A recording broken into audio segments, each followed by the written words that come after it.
Bem-vindos ao podcast Vozes da História, um espaço onde compartilhamos memórias, histórias, saberes e identidades do nosso território.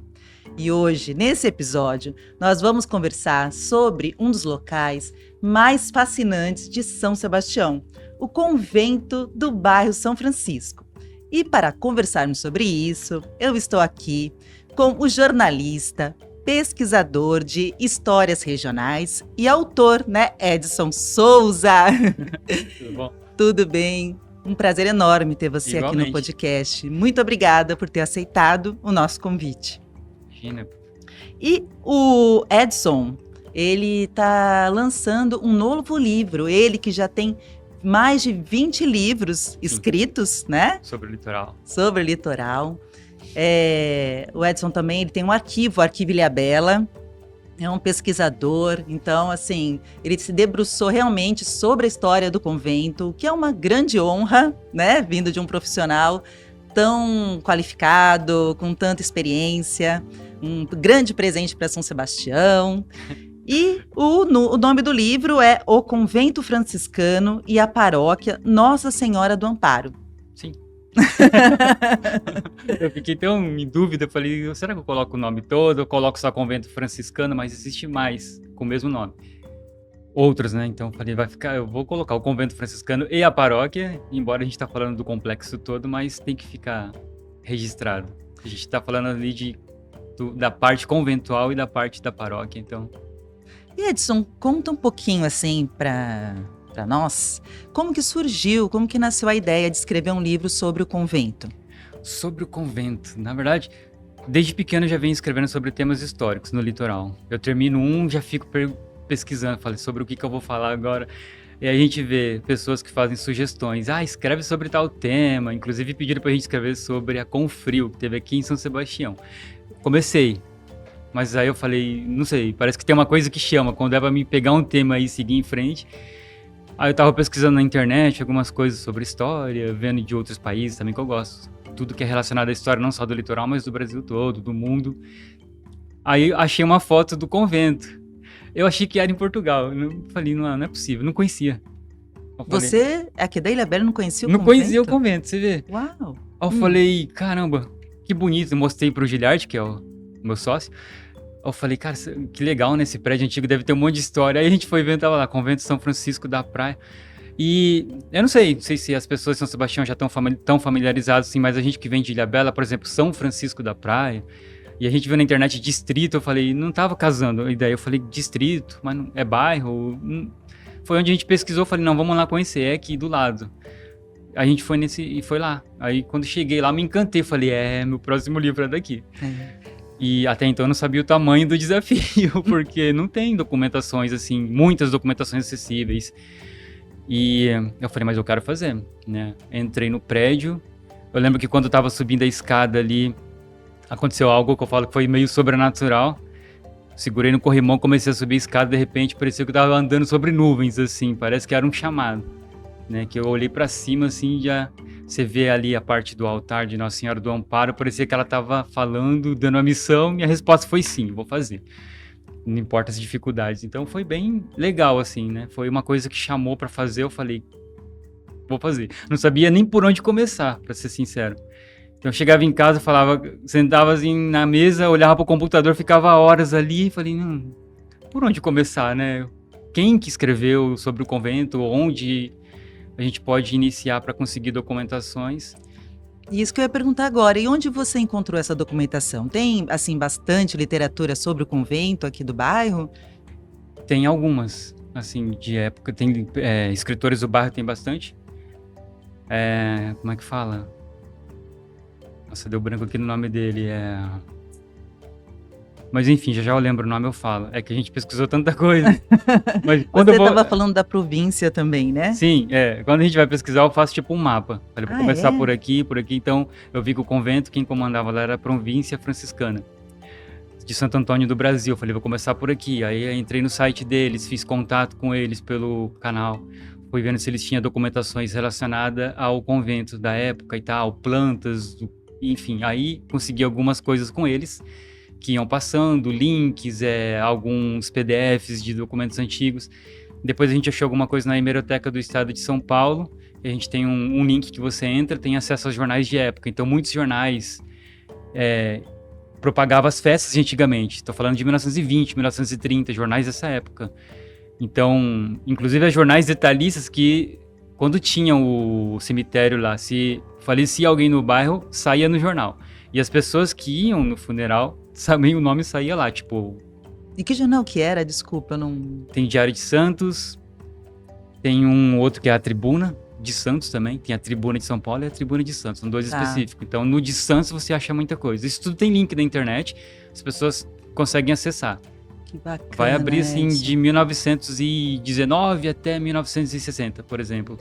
E ali são centenas de jornais, né? Você tem acesso aos PDF, pode folhear online e tem que ter a paciência de ler.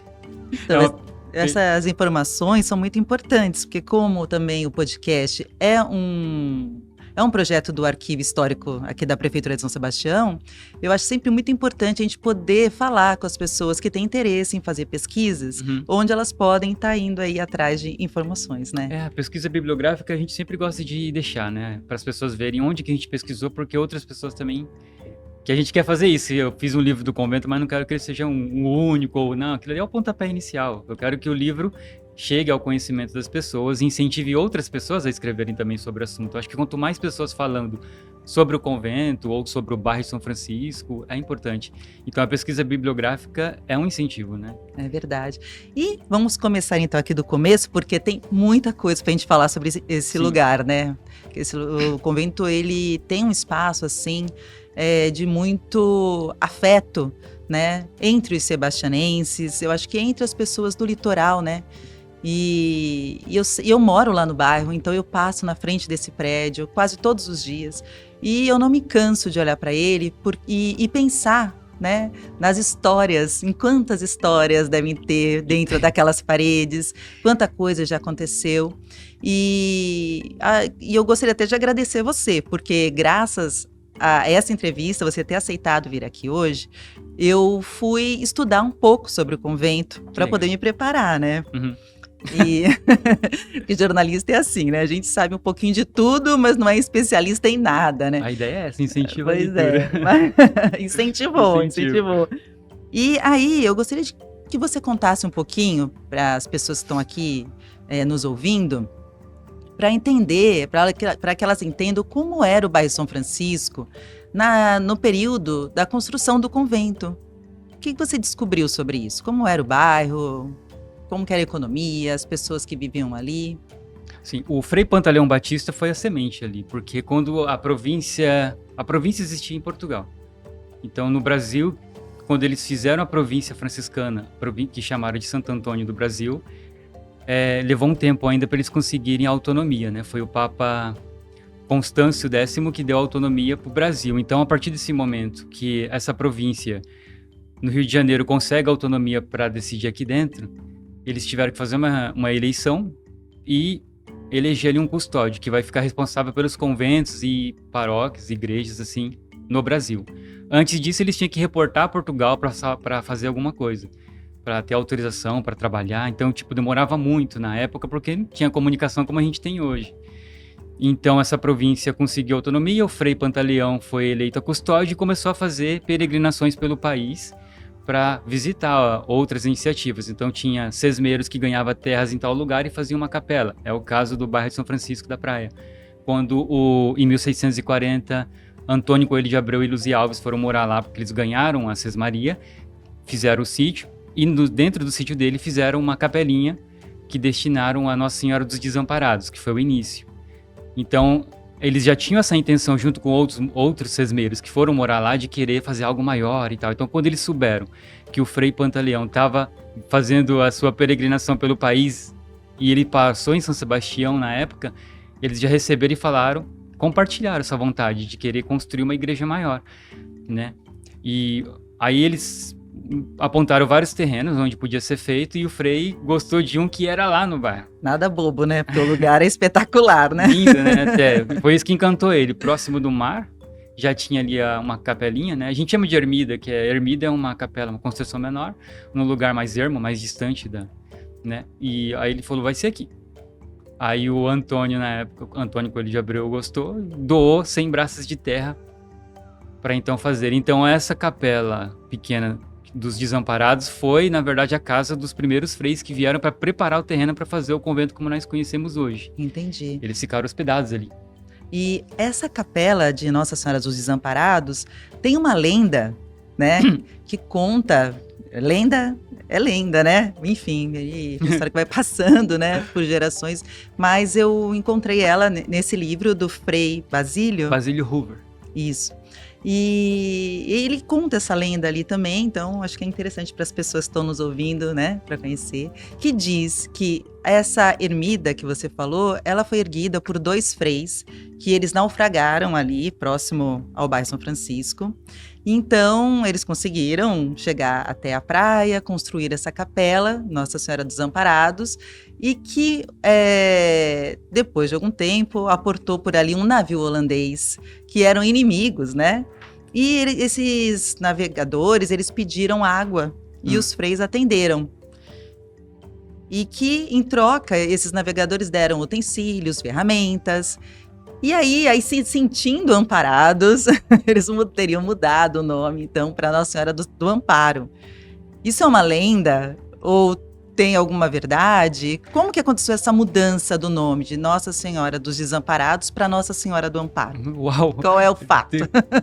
Na verdade, tudo isso é verdade, existe. É que essa lenda, ela tá no livro do Frei Basílio Hoover, também tá no livro Crônicas do Convento, de 1636 a 1642, uma coisa assim. Que eu não sei se esse documento é do convento, deve ter no arquivo histórico aqui. Eles estão falando da lenda, de como surgiu a devoção da Senhora do Amparo aqui no Brasil. Então eles usam essa lenda, que na verdade tem lá a sua verdade. Realmente veio uma embarcação com alguns frades, só que não foi no bairro de São Francisco. Foi em uma outra localidade, se não me engano no Amazonas, por ali.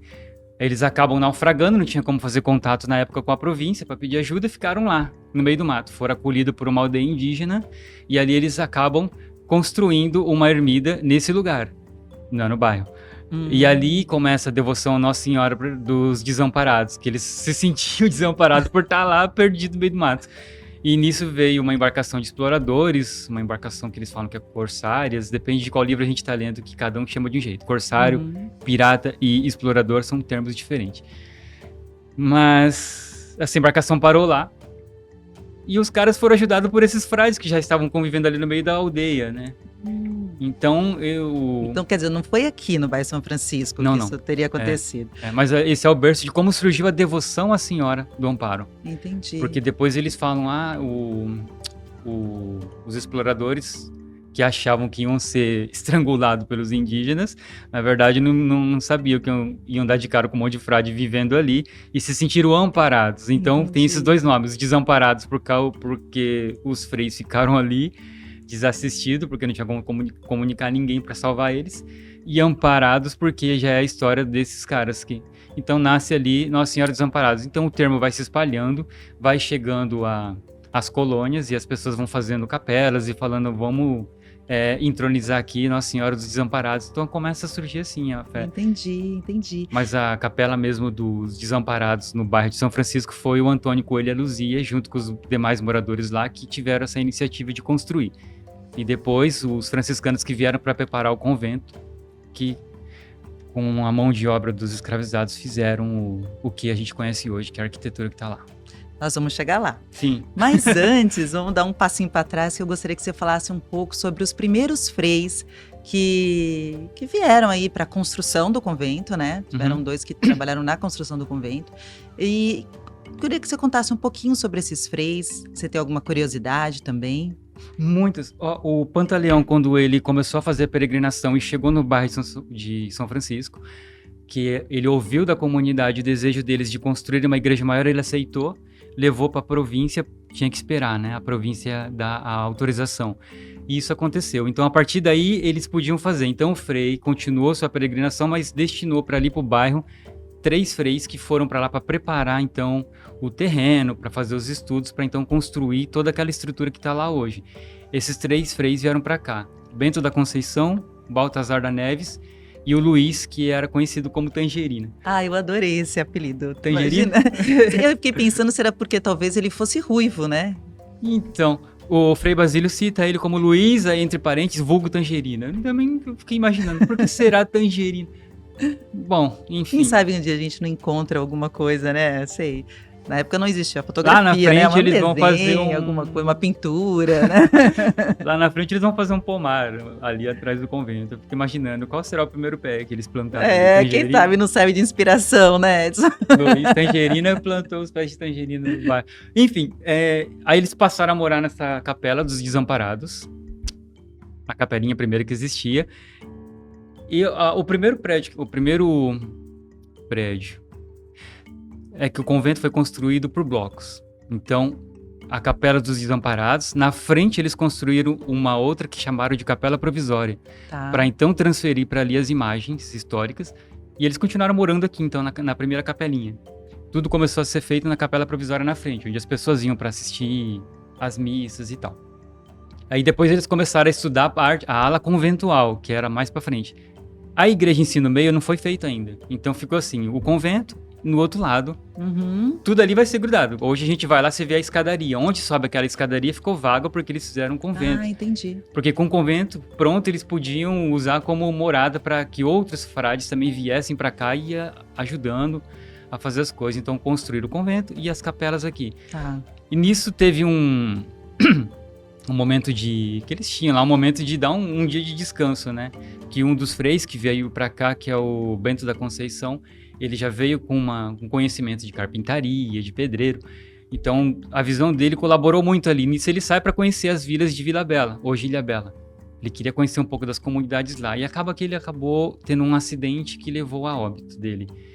E hoje a gente vê que isso refletiu muito na questão do convento, na arquitetura. Porque hoje a gente vê que o convento que está ali, ela é em linha reta, mas a igreja, quando eles construíram depois sem ali a assistência do Bento, o conhecimento deles tiveram que improvisar algumas coisas que não estavam na planta original, que precisava do conhecimento dele, mas por ele ter falecido, por isso que o frontispício da igreja é para frente.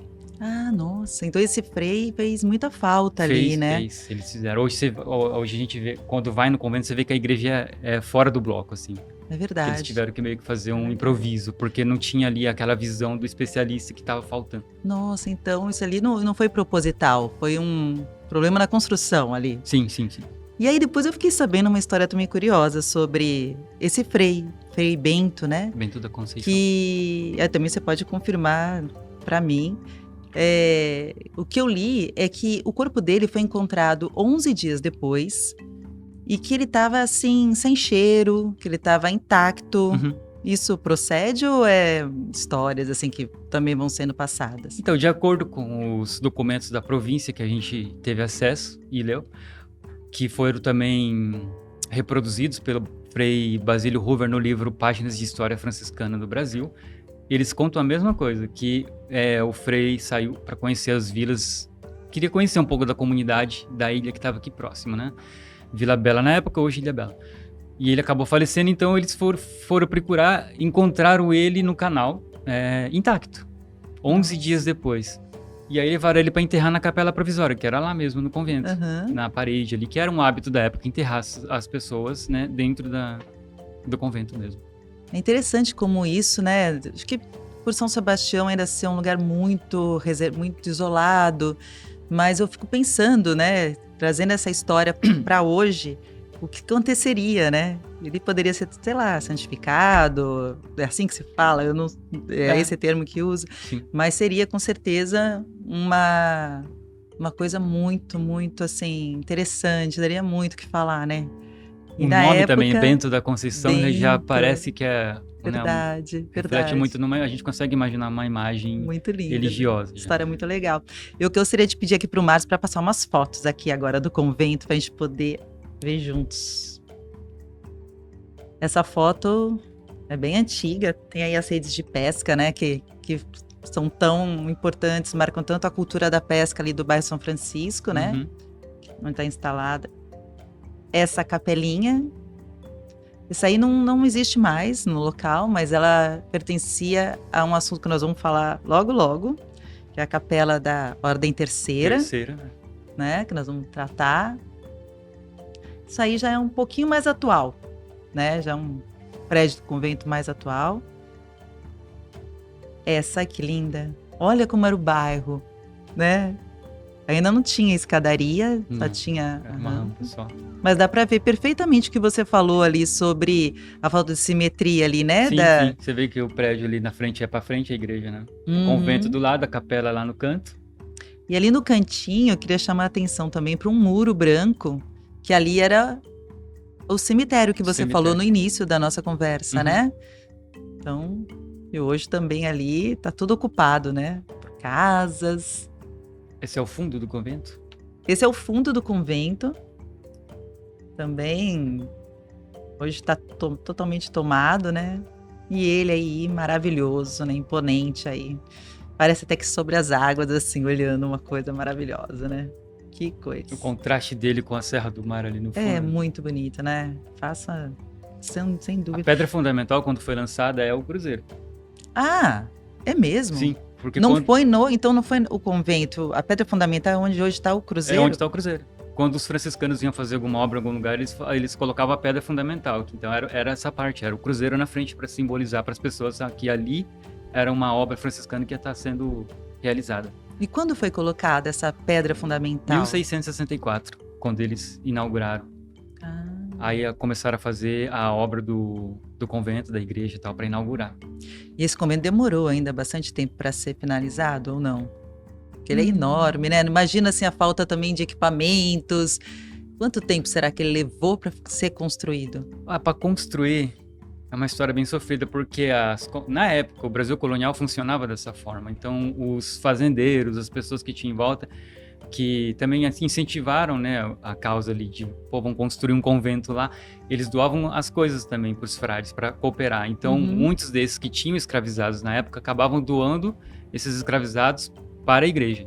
No livro do convento que eu escrevi, eu tenho um capítulo que eu falo sobre isso, os escravos da Senhora do Amparo.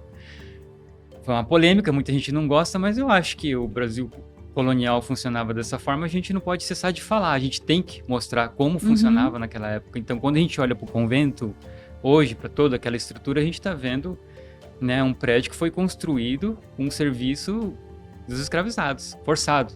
Claro. Então, tipo, então quando a gente fala que os freis vieram para cá para preparar o solo onde ia ser, eles fizeram todo o estudo, né? Olhavam, mediam, mas quem preparou o terreno, quem puxou os blocos, quem cavou, quem fez tudo, foram os escravizados. Então, é uma coisa que foi bem sofrida na época, né? Imagino. Também, assim, falando sobre ainda uma situação que pouca gente conhece, é que alguns freis também vieram para o convento daqui, franciscano, aqui, como punição, né? O que eles chamavam de desterro. Então, eles... Inclusive, eu li sobre um que era o Frei João Capistrano. Você me corrija aí, se eu tiver... Tá certo.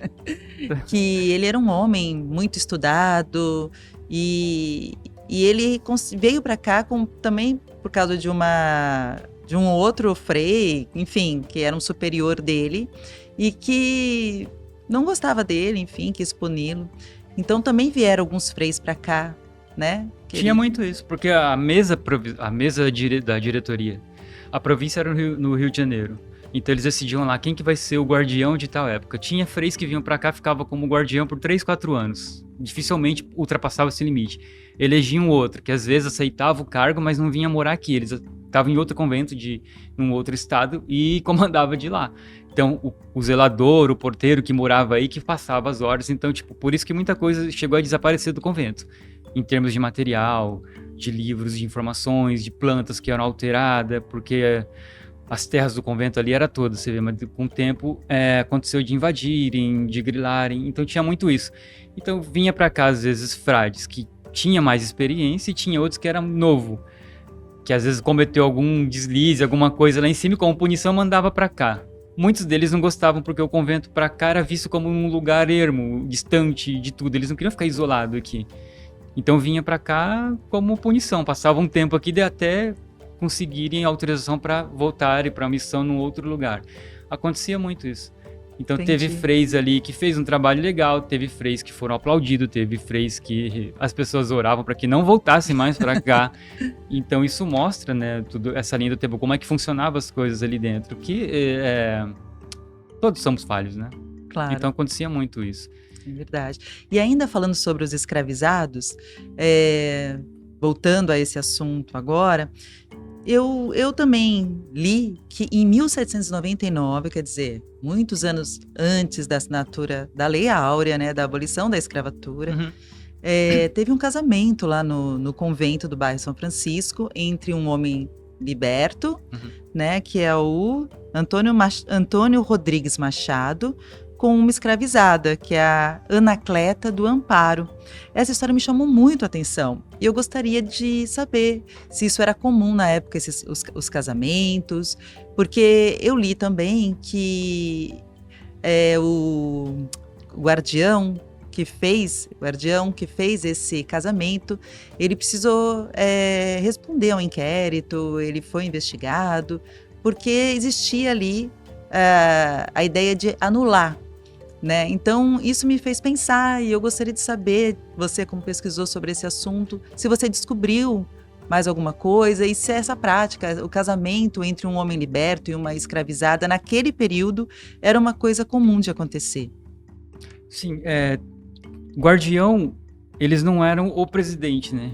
Eles não tinham uma voz para fazer, tipo, o cara aceitou o cargo de guardião, vinha para cá pro convento, ele não podia tomar todas as decisões e fazer tudo sem antes passar para a província, né? Tinha uma mesa ali. Outras pessoas tinham que ver, tinha que ter tantas aprovações para fazer tal coisas. Tinha guardiões nesse tempo que fazia. Eram poucos até, não era muito comum, não. Dentro da história da igreja, assim, de conhecer um frei que fazia casamentos e batizados de escravizados. Principalmente esse. Está descrito no livro do Frei Basílio Huber também, né? Uhum. Que pegava uma pessoa liberta que casou com uma escravizada, que fazia parte do convento. Então teve um frei que veio para cá que tinha esse hábito, ele fez vários até, não foram foram vários casamentos e batizados aqui no convento de São Francisco. Então ele foi repreendido na época, porque quando isso chegava lá em cima na província, os outros falavam, mas ele não mandou para cá, a gente não sabia. Então eles anulavam esse casamento porque consideravam inválido. Tinha que ter aprovação do presidente, né, para saber. Então, por isso que acontecia muito isso. Entendi. Nesse caso, eles não conseguiram anular, teve essa apuração, acho que veio para cá um visitador. Sim. E ele concluiu que o casamento tinha sido legal. Sim, e aconteceu. Ainda falando sobre isso, eu queria que você falasse um pouquinho mais sobre essas questões, porque o bairro São Francisco ali, ele tem é um bairro que tem muitas, inclusive agora o sítio arqueológico ele foi reconhecido aí como uns lugares eu esqueci o nome, como fala o nome da palavra, vou lembrar. Quando as pessoas vão saindo de uma terra para outra, como é que é? Não é... Vão mudando de um espaço para o outro, eu esqueci a palavra que fala. Mas enfim, como um lugar de passagem de pessoas escravizadas, foi um título que acabou de receber.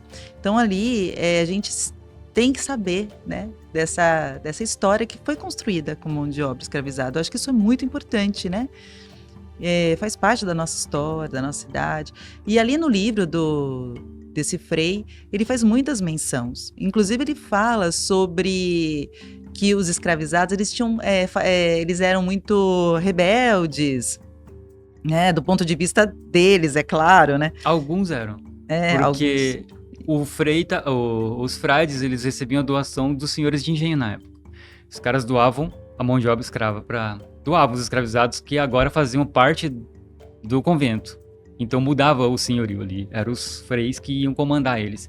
Por isso que tinha essa rebeldia, que os escravizados que já eram mais de idade, que já estavam acostumados a receber ordens de um senhor de engenho, eles não queriam aceitar que um frade desse as ordens para ele. Então tinha muito isso, eles não aceitavam, às vezes não... Então teve freis que teve muito isso registrado, nos documentos da província tem isso. Entendi. Bate-boca, então tratavam mal, tinha atos de violência, nem sempre, mas alguns... E também eu li que eles tinham famílias lá no bairro, né? Então, muitos eles deviam, eu não sei, não consigo entender como funcionava isso, mas eu imagino que eles deviam dormir no convento, mas que de manhã eles podiam sair, eles tinham, que nem a Anacleta, ela era casada, Uhum. né? Então, eram 2 momentos muito diferentes ali na vida também dessas pessoas. No convento chegava uma certa idade que o escravizado, ele ganhava a carta de alforria, era liberto. Eram os freis que faziam. Então tinha um frei ali no meio que ele era conhecido, tanto no Rio de Janeiro, na época, porque ele tinha esse hábito de dar a liberdade. Ele era um homem bom. Era um homem bom, é. Entendi. Raríssimo no meio. E aí... Verdade. Mas é que é um tempo sofrido, né? No Brasil colonial, você vê uma pessoa que era polêmico. É uma fase assim que hoje a gente fala sobre a escravidão no Brasil, mas a gente ainda a gente como pessoas brancas, né? Uhum. E certo, provavelmente fala de um ponto de vista de pessoas brancas, né? Uhum. Então é muito difícil pra gente tocar nesse assunto, né? Então eu tô falando por mim, porque eu falo sobre isso, mas eu não consigo me apropriar muito bem dessa história. Sim. Mas tenho muita vontade de aprender como fazer isso, né? Porque eu acho que é importante, faz parte. Uma dívida eterna que o Brasil sempre vai ter, né? Com os africanos e os descendentes. Com certeza. Não tem como reparar essa parte na história, mas por isso que o estudo é importante, né? Não só livros como esse, mas a gente incentivar as pessoas a buscarem cada vez mais, né? Porque quando a gente se apropria da história, assim, a gente tem um conhecimento, a gente não comete os mesmos erros do passado. Com certeza, é verdade. E a gente também tem que reconhecer, né? Você vê o essa Brasil dívida hoje, que você falou sim. aí, né? Que ainda O tem país muita hoje é coisa pra muito fazer. preconceituoso para muitas coisas, só que a gente é fruto de uma miscigenação, né? A gente é branco por fora, mas eu tenho orgulho que no meu sangue eu tenho certeza que corre ali uma mistura do negro, do indígena, então a gente tem tudo isso dentro da gente. Eu não entendo como é que a gente tá numa lista que supera ali, tá sempre à frente dessa parte de preconceito, essas coisas não deveriam existir. É verdade. A gente é colorido. É verdade, concordo. E vamos falar agora um pouquinho também sobre... Muitas pessoas já foram lá no convento e viram lá o jazigo, né? Do Coronel Julião de Moura Negrão, porque ele tá num espaço ali, né? Destaque. De destaque, né? Destaque. Ele foi o fundador de Ilhabela, é isso? Foi. E por que o corpo dele veio ser São 3 personagens. enterrado aqui no convento? O que aconteceu? Por que ele veio? Por que não ficou na ilha, ele sendo fundador, né? Enfim.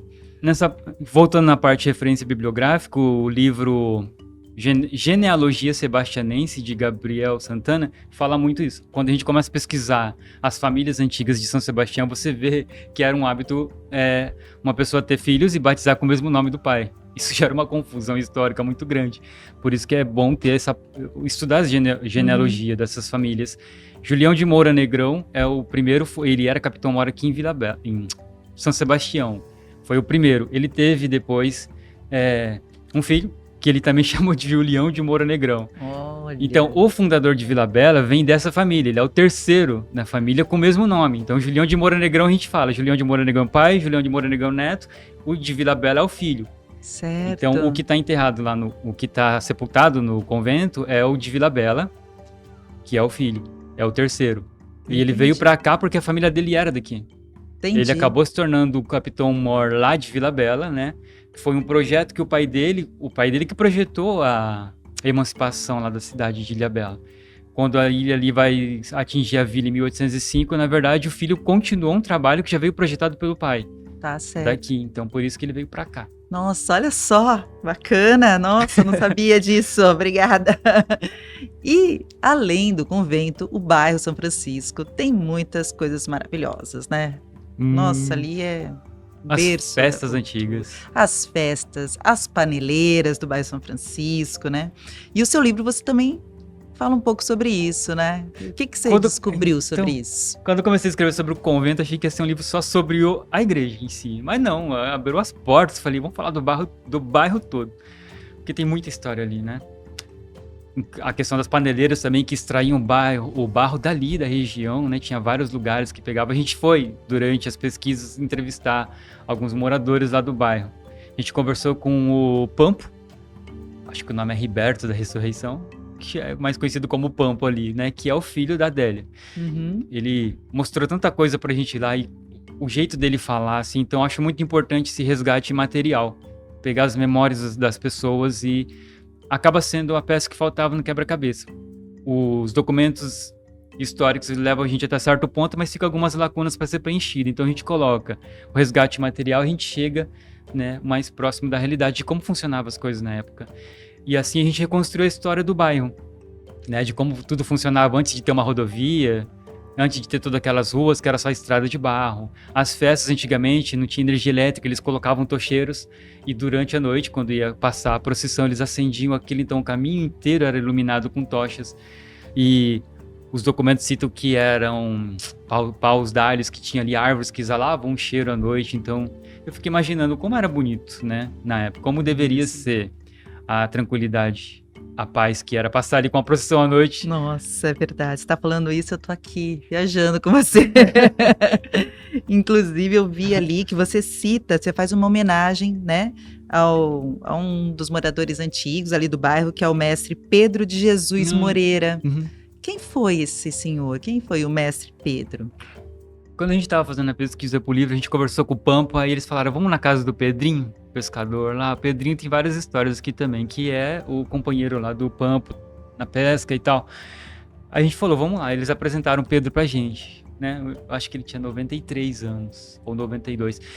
E foi uma tarde maravilhosa ali, né? Que ele conversava com a gente, contou muitas lendas da época, e ele e o Pampo lembrando, assim, as coisas de como eram as corridas de canoa que tinha no bairro, né, como que funcionava tudo isso, essa parte das festividades, que tinha concorrência de quem vai fazer as prendas, de quem vai fazer bandeirinha, de quem vai trazer as coisas, então isso foi muito legal. E depois eu falei pro Pampo, pro Pedro, né, pro Pedrinho. Ele ainda atravessou a rua, que ele mora ali no bairro, ele atravessou, ele, vamos lá que eu vou mostrar minha canoa, que é a Naja. Né, foi com essa canoa que eu vivi várias aventuras. Ele contou um monte pra nós, eu coloco no livro. São 2 capítulos. O capítulo que vem a seguir desse, que fala lá dos caiçaras, eu coloco ali umas lendas que ele contou pra gente. E nessa canoa eu lembro que ele falou, em vida eu já contei a história de muitas pessoas, mas eu quero que um dia alguém conte a minha. Quem sabe agora no seu livro eu não faço parte, porque eu posso continuar existindo através dos registros históricos, né? E, nossa, eu até bonito, me emociono pra falar, bonito. porque eu falei, cara, eu tenho que fazer isso, porque foi muito legal. Então, nesse livro, eu tô trazendo as fotos desse dia, que a gente tirou com ele, e colocando um pouco das histórias que ele contou pra gente. Nossa, que lindo, que bonito, que bom que você fez isso, que bom. E voltando aqui ao convento, o convento ele teve períodos assim de decadência, né? Que foi entre 1932 e 1930, quer dizer, teve um período de decadência e depois entre 1932 e 1937 ele foi restaurado pelos freis alemães. Damaso Van Ker foi quem começou. Isso. Começa em 1925, quando nessa troca de guardiões tinha uns que eram destinados para o cargo, mas renunciavam. Então, até escolherem um outro, passava alguns anos e o convento ficava sendo assistido por zeladores. Alguém que ia morar lá e arcava sozinho com os custos de tentar fazer a manutenção, né? O convento precisava de tudo. A água encanada já parava de vir, né? E o cara tinha que fazer alguma coisa. Então, essa parte de 1925 até ali 1932, o convento vai ruir. A parte conventual mesmo vai ceder as colunas internas, o telhado vai cair, vai ficar só a parte lateral de fora, o que a gente chama só, sobrou os muros ali, né? Então, nisso roubavam tudo, levavam as portas, levavam janelas que eram de madeira, então vai descaracterizando aquele prédio, né? E o zelador fazia o que podia na época, né? Inclusive ele teve a ideia de, como o convento tinha muitas terras, lateral, fundo, de separar uma parte e alugar para um terceiro. Esse terceiro alugava para um outro.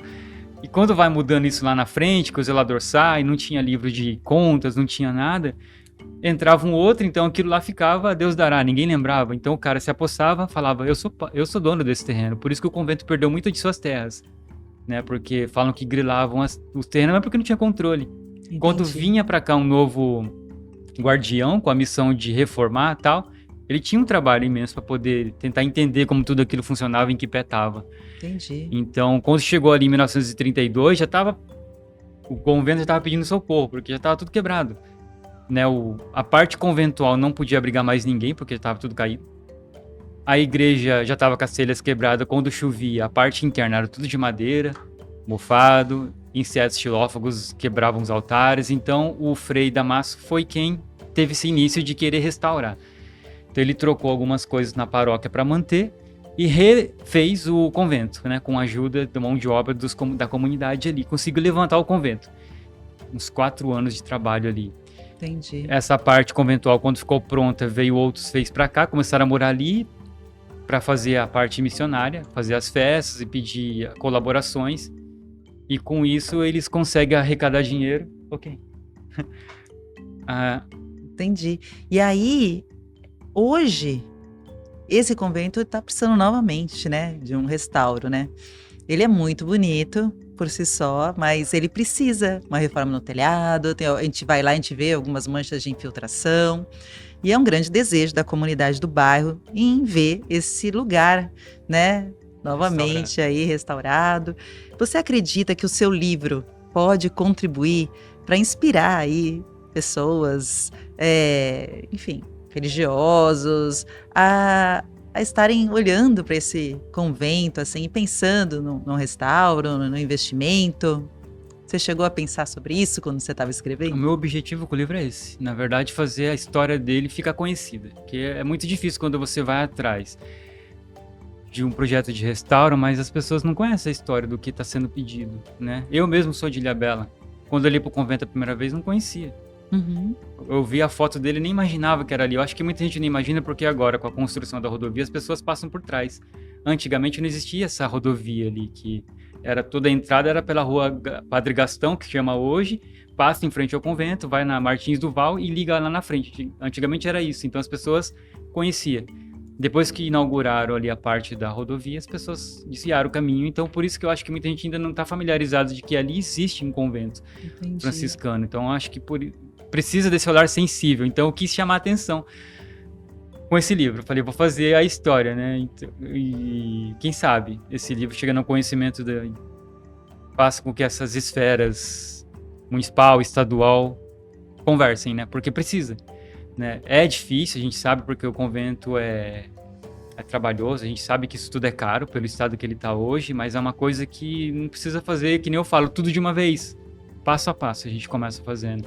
Mas para isso as pessoas precisam trabalhar juntas, né? Comunidade, a municipalidade, a diocese, que agora é responsável, de 2019 para cá é a diocese de Caraguatatuba, que assiste ao convento. Tem que falar com o Condefat, que foi quem tombou em 1972, né? E a gente entende como um processo de tombamento, guarda proteção, que é uma coisa que a gente, ao meu ver, eu vejo que não está sendo feito. Porque precisa de pintura, precisa de tudo, a gente não vê nada acontecendo. Então, não é uma questão de criticar, é uma questão de que as pessoas precisam se unir para fazer com que esse restauro aconteça, né? E tem muitos conventos no Brasil, quando eu comecei a estudar esse, que eu vejo, assim, da mesma ordem franciscana, que hoje a ala conventual, que já não faz mais essa parte de receber as pessoas, os freis que vão ficar hospedados ali, é transformada em museu. Então a paróquia do lado, que é em conjunto, continua seu papel de igreja, mas o convento do lado é transformado num museu. Eu acho que ali no bairro São Francisco está precisando disso. Pegar esse lado conventual e fazer dele um museu. Entendi. Cobra uma taxa simbólica de turista, enfim, e que esse dinheiro seja revertido ali para poder fazer uma pintura, para trocar uma lâmpada, para enfeitar a igreja com vasos de flores, quando precisa comprar alguma coisa. Eu acho que isso é válido. Seria interessante. A gente está pensando nisso, estou também, né, refletindo. Ali, para ter um museu, teria que pensar também na questão da segurança, porque muitas obras sacras já foram, né, furtadas ali daquele espaço, né? Inclusive a Nossa Senhora dos Desamparados, que era a imagem que tinha nessa ermida, hoje ela está no museu em São Paulo, né? Aí foi localizada, existe hoje uma conversa para estar compartilhando a guarda dessa imagem, que é muito querida para a comunidade do bairro. E para nós encerrarmos, calma, deixa eu perguntar antes. Eu esqueci de falar alguma coisa? Porque às vezes eu falo, vou encerrar, mas depois começa a surgir outras perguntas. Nossa, mas tem muita coisa, né? Que se eu falo, não vou falar não, deixa as pessoas tiverem acesso ao meu livro para poder... Então, eu vou estudar uma forma de colocar o livro para as pessoas lerem online gratuitamente. Clica lá e lê. Que eu acho que é Entendi. válido. Quem quiser mesmo o livro impresso, aí entra lá na editora, que é Clube dos Autores, que a gente usa hoje, e faz a compra ali. Eu estou trabalhando hoje com o livro ilustrado, o que é caríssimo, porque como não tem patrocínio, E quem ilustrou para você? Quem participa desse livro junto com você? é o Giliard. O Giliard é o sócio meu hoje, que trabalha comigo. Quando eu fundei o Arquivo Ilhabela, eu convidei ele, e ele veio com essa parte de ilustração. Ele é fotógrafo hoje, repórter fotográfico. E eu passei para ele toda essa responsabilidade de dar um rosto pro texto que eu tô trazendo ali. Inclusive, a gente está ali com a Ele capa tá aqui, do né? livro, ali apresentando aqui na tela. Sim. Então, Né? eu faço a parte dos textos e dou pro Giliard, falo, estuda e ilustra. Ele tem essa responsabilidade de criar as Entendi, é uma imagens. parceria, assim, né? é. Bacana. Não é fácil fazer um livro. Então, quem quiser adquirir, ela vai poder comprar com a editora. Sim. Você já tem a editora? É o Clube dos Autores. Clube dos Na Autores. internet. Essa Clube dos Autores, ela é parceira da Amazon, Mercado Livre, Estante Virtual, essas plataformas mais famosas assim que vendem livros, né? Entendi. Então vai estar exposto ali para quem quiser comprar. Aí tem a versão luxo, que eles falam, que é a versão colorida, que é o que eu falo que é caro, porque eles encarecem. Uhum. A menos que eu conseguisse um patrocínio e conseguisse pedir uma quantidade X de livros, aí o valor caía, então a gente conseguia. Mas como não tem, fica lá, então... O que importa é que existe, né? Com certeza. E tem com a versão certeza. simplificada, É que fazer é... nascer essa criança aí, né? Não é fácil, mas Tem a belíssimo versão trabalho. simplificada também, que é um livro... O miolo do livro que eles falam não é preto e branco, né? Aí o valor cai bastante, fica mais fácil. Entendi. E agora sim, para terminar, eu gostaria de saber, assim, o que você gostaria que as pessoas que lessem os seus livros, as pessoas que vão ler o seu livro, o que você gostaria de passar para elas, assim? Tem alguma mensagem, tem algum conhecimento? O que você gostaria que elas sentissem, né? Ao terminar de ler o seu livro? Quando eu comecei a pesquisar, eu falo, o convento me levou para um universo diferente, assim, me tirou do meu eu, assim. Eu falei, caramba, quanta coisa, né? Que a gente, que nem eu falo, são histórias da nossa gente, da comunidade, tradições, que acaba caindo no esquecimento, né? E é tudo tão legal, quando eu comecei a escrever o livro, eu me apaixonei pela história do lugar, do bairro em si, de como as pessoas faziam. Então, acho que quando as pessoas lerem o livro, tiverem acesso, espero ter conseguido traduzir esse sentimento em palavras e que incentive outras pessoas a, né, ajudar a trazer esse olhar sensível para o convento, que todos possam olhar e falar, se doar também, né? Acho que muita gente fala, mas é uma igreja católica, fala, a gente não está falando sobre placas aqui, estamos falando da nossa história, da nossa cultura, né, que precisa ser reforçada, precisa ser valorizada para que não acabe, né? Ali tá as memórias da nossa gente. Questão do cemitério que a gente pulou. Ah, sim, tá vendo? Sempre a gente volta- fica do lado. Tô falando a Sim, primeira vamos geração foi sepultada ali naquele solo, né? A primeira geração do bairro, São Francisco? Sim. Hoje, em frente ao convento, tem a Praça do Cruzeiro.